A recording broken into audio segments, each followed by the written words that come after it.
मांडली होती की दोन्ही राष्ट्रवादी एकत्र याव्यात महाराष्ट्राच्या भल्यासाठी आणि महाराष्ट्रासाठी. ही आता चर्चा सुरू झाली, स्वतः पवारसाहेब बोलले.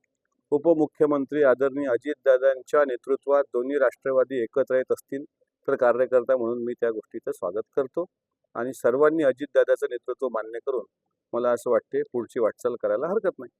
ही अट आहे की अपेक्षा अशी एक कार्यकर्त्याची भावना आहे. तुम्ही याआधी हीच भावना मांडली मात्र तर माझी भावना हीच आहे की ठीक आहे, सामंजस्य करार होत असेल, एकत्र येत असतील तर त्याचं स्वागत आहे. पण अजितदादांसारखं एक खमकं नेतृत्व जे शिवशाहू फुले आंबेडकर विचारावर आज त्यांचा सगळा महाराष्ट्राचा गाडा दादा हाकतायत, त्यांच्या नेतृत्वात जर कोणी यायला तयार असेल तर त्याचं स्वागत करतो मी. अजितदादांच्या नेतृत्वात शरद पवार ज्येष्ठ आहेत. नाही, पवारसाहेब तर आमचे ज्येष्ठ मार्गदर्शकच आहेत ना.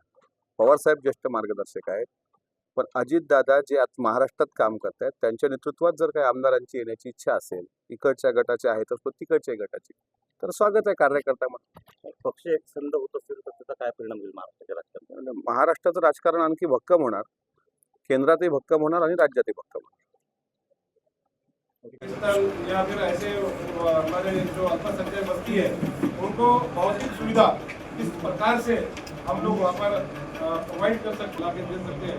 कब्रस्तान का एक बहुत बड़ा विषय था।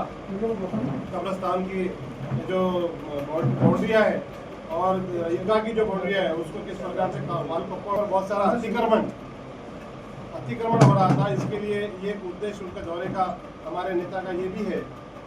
ये और हमारी संगठन अजित दादा और हमारे राज्य के अध्यक्ष सुनील तटकरे जी ने आणि अल्पसंख्याक विभागातल्या सगळे कार्यकर्ते पदाधिकारी यांची भेट घ्या.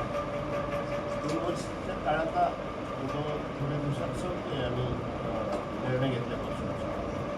या 2 वर्षाच्या कालावधीत आपल्या अल्पसंख्याक विभागाच्या कार्यकर्त्यांनी काय काय काम केलं, काय नवीन कार्यक्रम आपल्याचं जिल्ह्यात आदेश आदरणीय दादांनी आम्हाला दिले होते. आमच्या प्रदेशाध्यक्ष माननीय खासदार सुनील तटकरे साहेब यांच्या मार्गदर्शनाखाली हा दौरा सुरू किंवा आमच्या भाषाकडे आहे तो एक आमची सगळी जमीनची बाब आहे. अल्पसंख्याकामध्ये छोट्या मोठ्या घरात असतात, छोट्या मोठ्या घरात त्या योजनेच्या माध्यमातून पूर्ण होऊ शकतात. असं बबीर जमानी सांगितलं. काही धार्मिक स्थळं आहेत ते चोरी पडलेली असतील तर ते संरक्षित करणं यासाठी सुद्धा निधी उपलब्ध होतो. काही अल्पसंख्याक पाऊल भागात काही मूलभूत सुविधा ड्रेनेज, गटर, पाणी मिळू शकतो.